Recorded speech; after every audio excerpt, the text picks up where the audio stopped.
जो वाराणसी आप जानते हैं, जैसे वाराणसी आप गए हैं? जी हाँ, बिल्कुल। तो उसके दो नदियां थीं, एक तो वरुणा और एक असी। तो दोनों के बीच के जो भूमि है उसको वाराणसी कहा जाता था। तो असी नदी बहती थी, अस्सी घाट में वो मिलती थी, घाट जो है उधर मिलती थी। तो उधर एक हनुमान जी का मंदिर है, जिसे गोस्वामी तुलसीदास जी के समय का है, वो संकट मोचन। तो एक साधक, वो वाराणसी के ही एक भक्त थे। वो रोज दर्शन करने जाते थे संकट मोचन के लिए। और एक बार वाराणसी में, अब वहाँ बारिश का समय था, तो अस्सी नदी में बहुत भयंकर बाढ़ आई हुई थी। तो उन्होंने देखा कि बाढ़ आई हुई है, कैसे जाएं। लेकिन उन्होंने कहा कि मुझे जाना है, दर्शन करना मेरा कर्तव्य है और इसके लिए मैं कुछ भी करना चाहूँगा। तो एक ही उपाय था कि बस कूद जाओ। अच्छा। और तैर करके उस पार चले जाओ। लेकिन बाढ़ इतनी जोर की थी कि कोई भी तैर नहीं सकता था। वो धारा उसे या तो नीचे पटक देगी या दूर ले जाएगी, तो आप दर्शन कर ही नहीं पाते इस तरह भी। लेकिन उसने कहा कि नहीं, मुझे यही काम करना है। तो कूदने के लिए उन्होंने जब इस तरह से उन्होंने अपने हाथ को इस तरह किया कूदने के लिए, तो पीछे से किसी ने पकड़ लिया। जो ही कूदने वाले थे, किसी ने पकड़ लिया। तो उन्होंने देखा कि कौन है। तो उन्होंने देखा कि एक व्यक्ति है। तो कहने लगा कि क्या कर रहे हो, मरना चाहते हो? तो आप कौन होते हैं पूछने वाले, मैं क्या करने वाला हूँ? तो उन्होंने कहा दर्शन करना है, दर्शन करने की जाने की जरूरत, हनुमान जी सब जगह हैं। अरे वो चौंका, इसको कैसे मालूम? तो उसने कहा कि आप ऐसा क्यों कह रहे हैं, आप हनुमान जी हैं जो मुझे मना करेंगे? हनुमान जी सब जगह हैं, यहीं कर लो दर्शन। तो उन्होंने कहा क्या आप हनुमान जी हैं? अगर हनुमान जी ही हूँ तो फिर क्या करोगे? तो उन्होंने कहा कि अगर हनुमान जी हैं तो मुझे बताइए। तो उन्होंने कहा मैं ही हनुमान हूँ और मैं देख रहा था कि तुम कूदने वाले हो, इसमें मर जाओगे तो इसलिए तुम यहीं दर्शन करो। अब तुम क्या चाहते हो? तो मैं तो दर्शन करूँगा और वहीं करूँगा जाकर, ये मेरा नियम है। अच्छा। ऐसा नियम है तो मैं तुम्हें फिर शक्ति देता हूँ।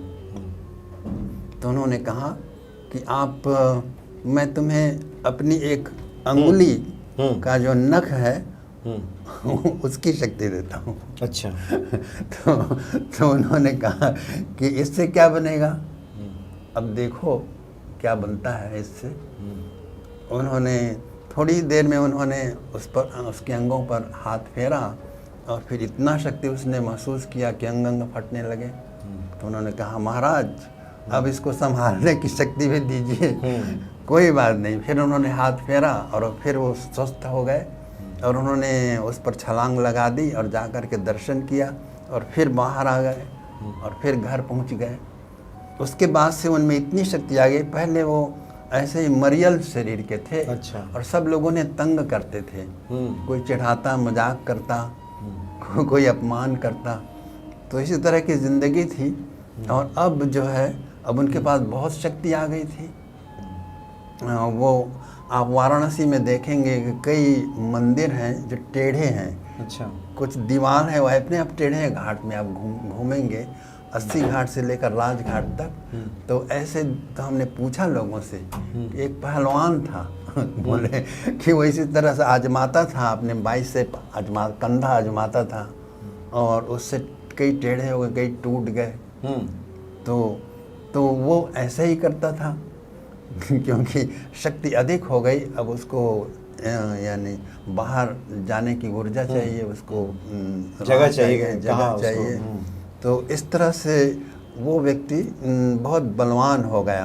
तो अगर इतनी थोड़ी सी शक्ति उनको देने पर ऐसी शक्ति आ गई, तो फिर अगर वो एक पूरे हाथ की शक्ति दे देते तो कितना पावर आ जाता।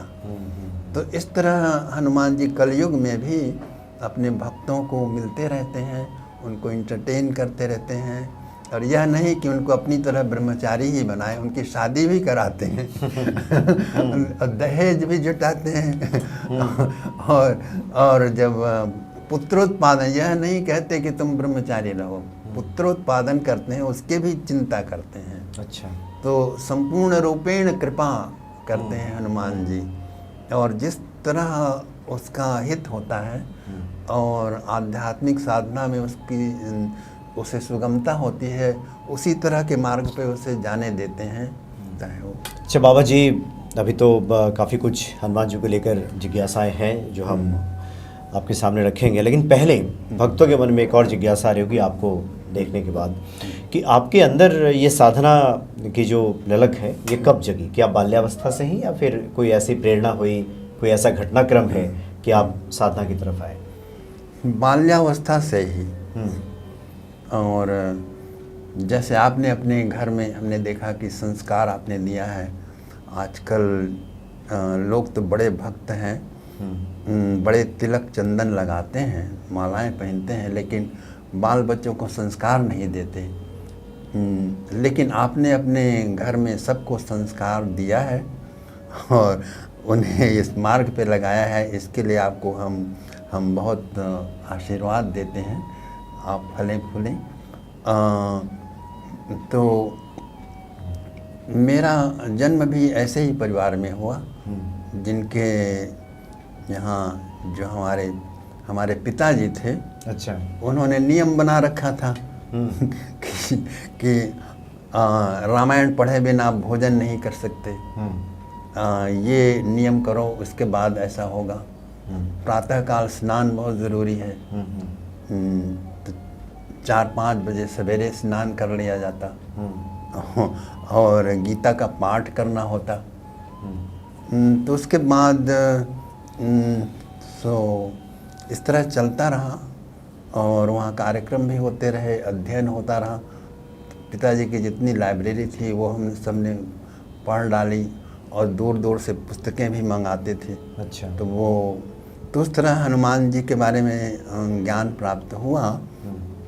उसके बाद अध्ययन किया। आफ्टर ग्रेजुएशन हमने फिर रिनाउंस किया, यानी 23 इयर्स का एज अच्छा था। फिर उसके बाद क्या हुआ, हम ट्रांसेंडेंटल मेडिटेशन के इंस्ट्रक्टर हो गए। अच्छा। एक दूसरा ही रास्ता था वो और हमें नयापन में बहुत रुचि थी। अच्छा।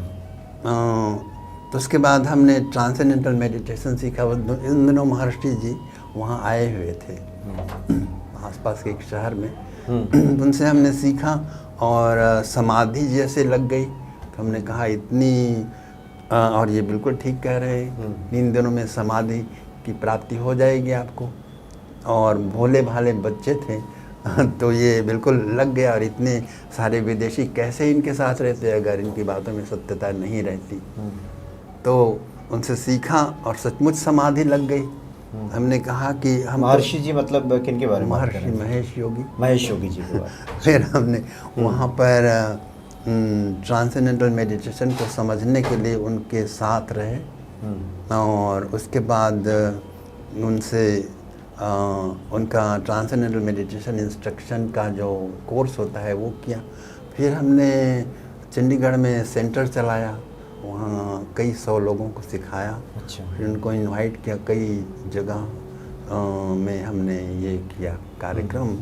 तो उसके बाद हमने देखा कि 2 उपाय हैं कि आगे का ज्ञान, महात्माओं की तलाश, संसार में महात्माओं की दुनिया है उसमें प्रवेश करें, या फिर यहाँ रह करके एक योगा टीचर हो जाए, वर्ल्ड ट्रैवल करें और इस्टेब्लिश हो जाएं किसी भी देश में या यहाँ। तो हमने सोचा कि हमें संत महात्माओं के साथ रह के सत्संग करना है, स्टडी करना है। अच्छा, इस विकल्प को चुना? इस विकल्प को चुना। तो हमने महर्षि जी से ऐसा कहा। तो उन्होंने कहा कि सब ज्ञान का सार हमने दिया है और इसको लेटेस्ट मॉडर्न स्टाइल में प्रेजेंट किया है, कहीं जाने की ज़रूरत नहीं है, ये सार है। तो उन्होंने कहा मुझे उत्सुकता है, यानी क्यूरियसिटी मुझ में बहुत ज़्यादा है, और फिर उसके बाद मैं चला गया, और उसके बाद फिर ओशो मिले, उनके लेक्चर्स में मुझे बहुत इंटरेस्ट हुआ। फिर मैं उनको सुनता रहा, पूना जाता रहा यदा कदा। अच्छा। और फिर मुझे उसमें भी कुछ कमी दिखाई दी कि कॉन्फ्लिक्ट था। वो किसी बात को प्रपोज करते थे, उसका समर्थन करते थे, प्रमाण से उसे सिद्ध करते थे, उसका खंडन भी करते थे, या वो मतलब एप्लीकेशन विरोधाभासी बातें बातें होती थी। फिर और बहुत सारी बातें, चरित्र के लिए कोई ज़्यादा अधिक सम्मानजनक स्थान नहीं था वहाँ। उसमें ऐसे कोई पाबंदियाँ नहीं थी। हाँ, पाबंदियाँ भी नहीं थी। उसके कारण लोगों में अशांति भी थी। अच्छा। और अपोजिट अट्रैक्शन, अपोजिट सेक्स के प्रति ज़्यादा पैशनेट क्लिंगिंग सा दिखाई दिया। तो मैं वहाँ से फिर मैं चला, फिर साईं बाबा से मिलने गया पुट्टपर्ती। अच्छा।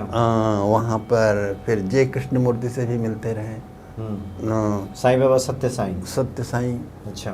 तो उस समय तो काफ़ी फेमस हो चुके थे। तो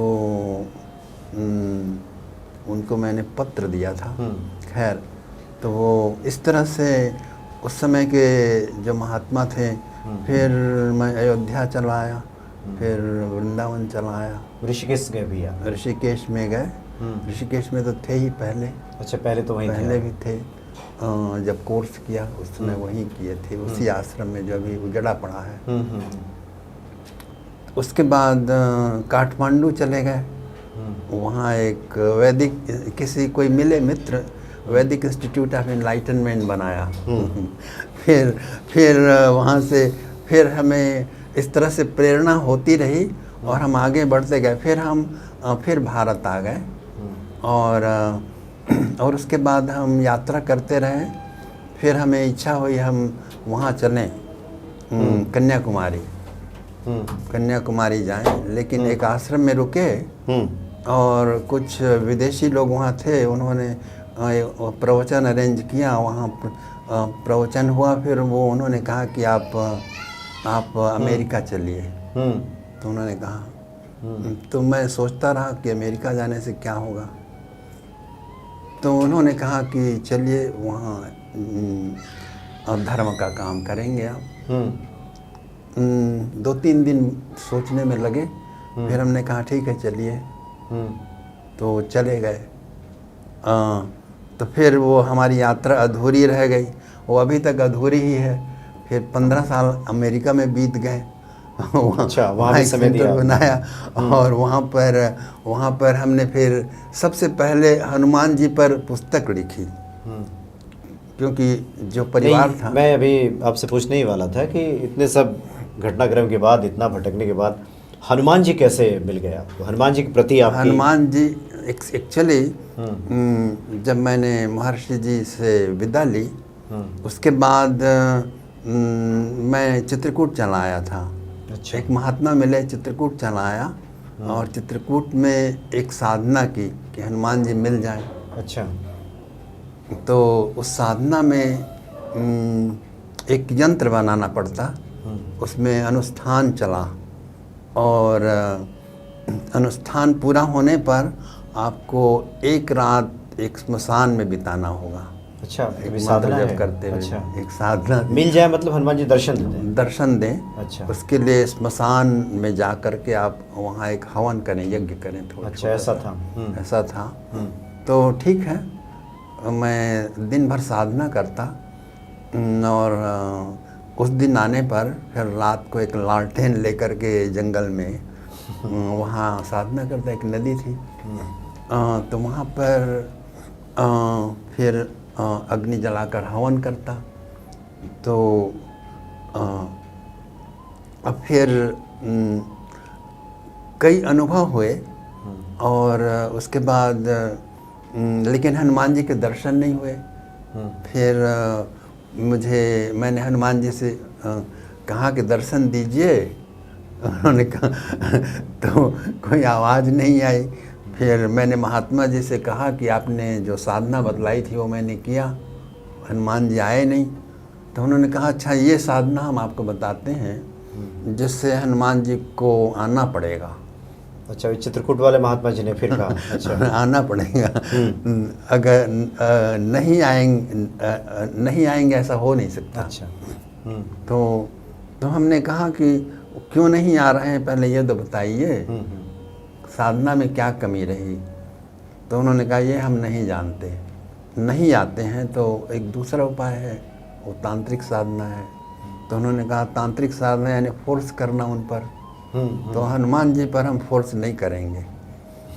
तो हनुमान जी अपने सहज भाव से आएंगे तो वो ठीक है। तो उन्होंने कहा कि हम नहीं करेंगे अब, तो हम चलते हैं। तो वहाँ से चल पड़े। अच्छा, फिर वहाँ से आप चल दिए? वहाँ से चल दिए। वैसे हनुमान जी एक सहज जिज्ञासा है, हनुमान जी के दर्शन की जो प्रेरणा आपके अंदर आई वो किस लिए, क्यों, मतलब इसके पीछे कुछ या प्रेम है कि हम देख लें उन्हें? क्योंकि बचपन में हनुमान जी की पूजा हमने की थी, जब छोटे थे ना, तो वहाँ बाजार था, बहुत सारे विग्रह होते थे और वो शौक़ होता है, एक्साइटमेंट होता है, और सब लोग पूजा कर रहे हैं और हम भी ले आए सबसे बड़ा अच्छा सा बेस्ट ला करके रख दिया। और जब रख दिया तो पूजा की भावना हुई।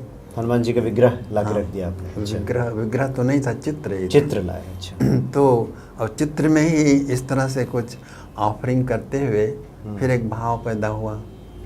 लेकिन चूंकि हमारे संस्कार और क्यूरियोसिटी बहुत ज़्यादा थी, यानी वेदांत का भी अध्ययन करो, ये स्टडी करो, अमेरिका भी जाओ, इधर ये सब कामनाएं रही होंगी दबी हुई। तो इसलिए अब हनुमान जी ने बहुत सारे वो अवसर दे दिए कि उन सब कामनाओं वासनाओं से ऊपर उठो। अच्छा, पहले उसको देख लें, समझ लें, वहाँ से विमुख हो जाएं। फिर इतनी कामनाएं हैं इसलिए दर्शन कैसे होते, तो कामनाओं से ऊपर उठो और संपूर्ण रूप से वैराग्य जब दृढ़ हो जाए तब हनुमान जी आते हैं। तो उससे अब अगर हम ध्यान समाधि लगाते हैं तो हनुमान जी पूरी तरह से प्रकाशित होकर आ जाते हैं हृदय में। अच्छा बाबा जी, आप चित्रकूट से चूँकि एक साधना आपने की, दूसरी साधना महात्मा जी ने कहा कि वो आप करें, तो वो तांत्रिक साधना थी, तो हनुमान जी पे इस तरह से आपको सही नहीं लगा, तो फिर वहाँ से आप चल पड़े। फिर ये इच्छा मन में रही या फिर क्या हुआ आगे चल के? उसके बाद फिर हम एक और महात्मा थे दतिया में। दतिया छत्तीसगढ़? हाँ, दतिया एक मध्य प्रदेश में। अच्छा, मध्य प्रदेश में, ग्वालियर के पास। वहाँ एक सिद्ध महात्मा है ऐसा हमने सुना। अच्छा। तो हम उनसे मिलने के लिए चले गए और उन्होंने कहा कि यहाँ पर आप ये साधना कीजिए, इससे जल्दी शक्ति की प्राप्ति होती है। अच्छा। तो वो स्वामी जी बहुत प्रतिष्ठित थे और वो सिखाते थे। वहाँ बहुत सारे ब्राह्मण आए हुए थे जो वहाँ यंत्र साधना सीखते थे। और हमने उनसे पूछा कि हम वहाँ रहें। फिर उनसे पूछा कि आप किस लिए ये कार्य कर रहे हैं? तो उन्होंने कहा कि स्वामी जी की आज्ञा है कि यहाँ से सीखो मंत्र साधना और गांव-गांव में जा कर के लोगों की समस्या समाधान करो इस यंत्र साधना से। तो अच्छा, तो ये श्री विद्या की साधना एक दूसरी साधना थी। अच्छा। हनुमान जी की साधना नहीं थी। और मैं वहाँ से आया हुआ था। तो मैंने और वहाँ पर हमने देखा कि वहाँ तुलसी के बिरवे लगे हुए थे, तो हमने वो गायब हो गए। तो हमने कहा कि ये यहाँ तुलसी का बगीचा था वो कहाँ गया? तो उन्होंने कहा कि स्वामी जी ने कहा कि इसे हटा दो यहाँ से। अच्छा। तो उन्होंने कहा स्वामी जी होकर के कोई तुलसी का पौधा क्यों हटाएगा? तो हमने इंक्वायरी किया, पूछताछ करने पर पता चला कि स्वामी जी ने सचमुच कहा। क्यों कहा? तो फिर हमें उत्तर मिला कि श्री विग्रह श्री यंत्र साधना में इसकी आवश्यकता नहीं होती। अच्छा, तुलसी के पौधे की तुलसी की आवश्यकता नहीं होती। अच्छा, ये दूसरी साधना में होती है। तो इसलिए ये सारा क्लीन करना है और यहाँ वो लगाना है। तो हमने कहा कि अब ये दूसरा सब्जेक्ट हो गया तो इसलिए अब हम ये यहाँ से चलेंगे, यानी तो फिर- मन की अशांति थी। अच्छा, वहाँ से भी फिर चलती वहाँ है। चंचलता थी ना।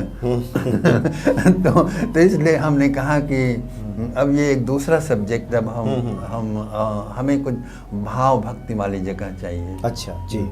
तो वहाँ से फिर हम चले गए और फिर खैर हमारे जीवन की लंबी कथा है।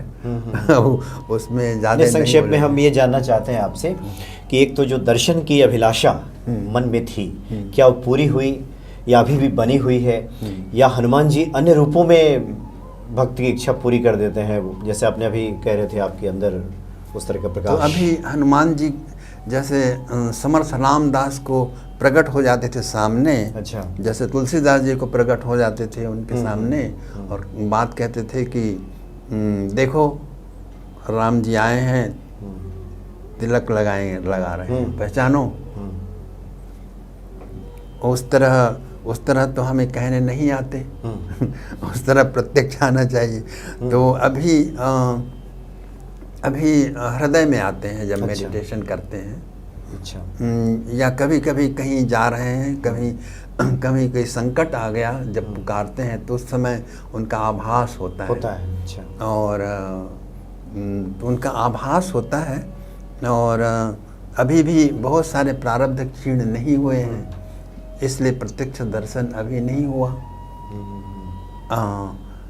तो उस रास्ते पर हैं। तो उस रास्ते पर चलते चलते ही उन्होंने सारी बात समझने के लिए उन्होंने ऐसी प्रेरणा दी, ऐसी आयोजना बनाई कि हमें उन पर पुस्तक लिखनी पड़ी। अच्छा। तो जब अमेरिका पहुंच गए थे तो उन्होंने कहा कि आप हनुमान जी पर पुस्तक लिख सकते हैं। तो उन्होंने कहा उसमें कौन सी बड़ी बात है, तो वो तो हिंदुस्तान में रग रग में हनुमान जी हैं। वहाँ तो एक रिक्शा चलाने वाला है जो किसान है, वो भी हनुमान जी के बारे में सब कुछ जानता है। अच्छा, ऐसी बात, बड़ी बड़ी बातें करते हैं, तो फिर कुछ कर भी सकते हैं। तो हमने कहा क्या करें। तो उन्होंने कहा कि आप पुस्तक लिखिए हनुमान जी, क्योंकि नीम करोड़ी बाबा जी ने यहाँ कई मंदिर बना दिए हैं और मंदिरों में किसी को हनुमान जी के बारे में ज़्यादा पूरा ज्ञान नहीं है। किसी ने कहा तो हम चाहते हैं, मतलब ये बाबा जी ने विदेशों में जो मंदिर बनाया है? हाँ, एक सैन फ्रांसिस्को के पास एक पर्वत है। अच्छा। वहाँ पर हम मिले, इनके शिष्य थे जो नीम करोड़ी बाबा जी ने उनको रामदास को, रिचर्ड एल्पर्ट को कहा कि इसे तुम अमेरिका ले जाओ। उन्होंने कहा कि इनको तो इंग्लिश भी नहीं आती, अमेरिका में क्या करेंगे जा कर के। तो उन्होंने कहा कि करेंगे या नहीं करेंगे ये बाद में हम देखेंगे, तुम ले जाओ।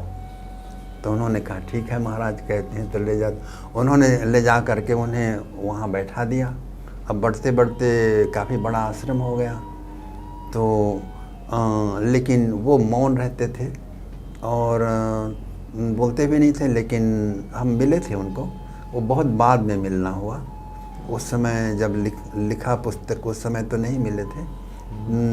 तो लेकिन उनको भी एक तो ये मौन रहते थे और ज्ञान लोगों को था नहीं, इंग्लिश का भी ज्ञान नहीं था समझने। तो लोग प्रभावित तो हो गए थे, नीम करोड़ी बाबा से मिलके जो गए थे वो उनके आसपास थे, लेकिन उनको भी एक सिस्टमेटिक हनुमान जी के बारे में जानकारी का अभाव था।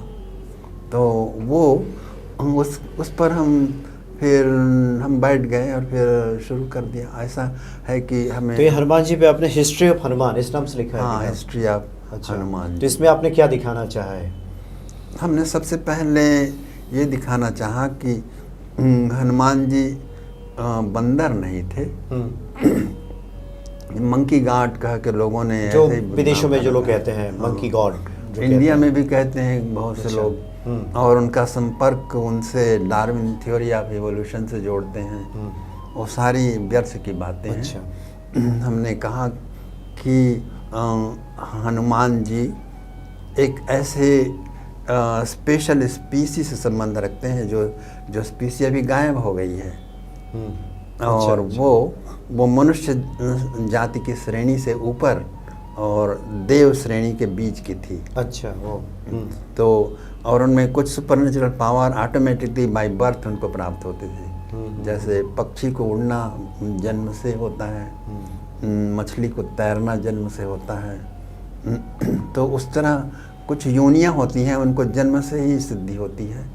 तो हनुमान जी में उस तरह की योग्यताएं, और हनुमान जी की योनि में यानी वानर योनि में जो जन्म लेता है उन्हें कई शक्तियां अपने आप स्वतः प्राप्त होती हैं। लेकिन हनुमान जी तो वर प्राप्त थे, यानी शिव जी के अवतार ही थे, तो उनकी तो कहना ही क्या, उनको पहले से ही शक्तियां थीं, लेकिन लोक लीला के लिए उन्होंने उसकी साधना भी की। और तो उसमें हमने यही बताया कि एक योनि थी जो अभी डिसअपियर हो गई है। अच्छा, विलुप्त हो गई। विलुप्त हो गई। अच्छा, मतलब आज के जो इस वानरों से कोई संबंध नहीं है। आज के बंदरों से कोई संबंध नहीं बंदरों से। हाँ, और मनुष्य से ऊपर की योनि थी। अच्छा, मनुष्य से ऊपर और देवताओं से। राइट। अच्छा। तो उसमें उनका जन्म हुआ था। और वो जो जाम्बवंत थे, नल नील थे, वो भी उसी योनि के थे। अच्छा, तो इसका आधार आपने कहाँ से लिया? वाल्मीकि रामायण से। अच्छा, वाल्मीकि रामायण में है इसका। वाल्मीकि रामायण। अच्छा। तो जिस समय हमने वो पुस्तक लिखी तो उसमें प्रमाण के लिए कुछ देना था ना, तो उस समय हम पुस्तक लेकर के तो गए नहीं थे, ऐसे ही चले गए थे, तैयारी थी नहीं। तो इसलिए देखा कि कौन सी यूनिवर्सिटी है, तो बर्कले यूनिवर्सिटी ने बहुत सारे धार्मिक ग्रंथ वहाँ रखे हुए हैं, तो उनमें से कुछ रामायणों को देखने से प्रमाण मिल गए। फिर आनंद रामायण मिला, और आनंद रामायण में भी ये प्रमाण मिले, तो इस तरह इनका उपयोग कर लिया गया। अच्छा। तो फिर ये यात्रा क्रम आगे बढ़ी, और उसके बाद तो आपने गीता पे, श्रीमद् भागवत गीता पे भी काफ़ी कुछ लिखा है, और कृष्ण मेडिटेशन सेंटर है कोई? हाँ, एक्चुअली वहाँ हमने एक सेंटर बनाया था, इंटरगैलेक्टिक कल्चर फाउंडेशन। वहाँ जो इस तरह का माहौल था वह अधिक उच्च स्तर के नॉलेज के रिसीव करने के लायक नहीं था, तो हमने वह नाम रखा इंटरगैलेक्टिक कल्चर फाउंडेशन। और उसमें सब तरह के ज्ञान दिए जाते थे, जैसे ताओइज़्म पर भी ज्ञान दिया जाता था, वेदांत पर भी ज्ञान, योग वासिष्ठ पर भी प्रवचन हुआ, उस पर भी पुस्तकें लिखी गई थी। और भगवत गीता पर, भागवत पर वहाँ नहीं लिखा गया, यहाँ लिखा गया। अच्छा। तो भागवत पर एक नई कमेंट्री छापी गई, क्योंकि श्रीमद् भागवत पर वह भी हनुमान जी की कथा ही है, उसमें उनके संपर्क कई पीढ़ियों से आते हैं। अच्छा। तो श्रीमद् भागवत का के कमेंट्री की ज़रूरत थी, जो जैसे भक्ति का ग्रंथ माना जाता है। और श्री प्रभुपाद हरे कृष्णा मिशन के फाउंडर जो हैं, उन्होंने इसे कम्प्लीटली भक्तिपरक और अद्वैत का बहुत विरोधी शंकराचार्य को बिल्कुल हेय बताया गया है। तो उससे भागवत के कर्ता का यानी वेद व्यास का अपमान होता है, उसे मायावादी कहना एक अपराध है। तो उस अपराध के कारण ही इस्कॉन फाउंडेशन को बहुत सारे कष्ट मिले। अच्छा। और उन पर अमेरिका में एक पुस्तक छपी थी, मंकी ऑन द स्टिक। उसमें उनके बहुत बड़े बड़े अपराधों का वर्णन किया हुआ है कि उनको अरेस्ट किया गया वहाँ, और उन पर जुल्म हुए और क्रिमिनल प्रोसीडिंग्स भी हुए। तो उसका कारण यही है कि महद अपराध, वो कहते हैं 10 अपराधों से बचें और 64 सेवा अपराधों से बचें। तो इसमें एक है कि जो अद्वैत वेदांत का विषय है वह भी परमात्मा को उतना ही स्वीकार है जितना भक्ति। तो और हनुमान जी ही उसके संस्थापक हैं। और फिर बाद में जब हमने हनुमान गीता लिखी, प्रस्तुत किया, तो उसमें हनुमान जी को पूछते हैं श्री राम, तुम कौन हो? तो वो कहते हैं कि हाँ, मैं देह बुद्धिया तो दासोयम, दासोहम, मैं आपका दास हूँ देह की दृष्टि से, जीव की दृष्टि से मैं आपका अंश हूँ, और आत्मा की दृष्टि से जो आप हैं वही मैं हूँ। हाँ। ऐसा उन्होंने कहा। तो इस तरह से चर्चा चल पड़ी। तो सारा अद्वैत, विशिष्टाद्वैत, द्वैताद्वैत, अचिंत्य भेदाभेद, ये सब हमारे हिंदुत्व के ही विभिन्न अंग हैं, और वे बिल्कुल कंट्रडिक्टरी नहीं हैं। जी जी जी। उनमें इंटरकनेक्शन को ढूंढना, समझना, और इसी से ज्ञान होता है, और जब तक वो ज्ञान नहीं होता उनका साक्षात दर्शन नहीं होता। तो इसका जी जी। तो अभी तो जितना विस्तृत आपका अध्ययन और आपका यात्रा जो है, इन सब कड़ियों को इस छोटे से कार्यक्रम में जोड़ना तो बड़ा मुश्किल है, लेकिन जब जब मौका मिलेगा हम आपसे बातचीत करते रहेंगे। बहुत अच्छा लगा आपसे बातचीत करके, और आगे कड़ी में हम चाहेंगे कि एक बार हम लोग बाबा नीम करोली जी के बारे में कुछ बात कर लेंगे, और एक और आपसे हमारी आगे जिज्ञासा होगी कि भक्तों को कुछ ऐसा सहज सुलभ बता दें जिससे कि हनुमान जी शीघ्र प्रसन्न हो जाए, कृपा कर दें, और इस सांसारिक जीवों का कल्याण हो जाए। लेकिन अभी कड़ी में फिलहाल इतना ही। जय सिया राम। जय श्री राम, जय श्री जय राम। श्री राम, जय श्री राम।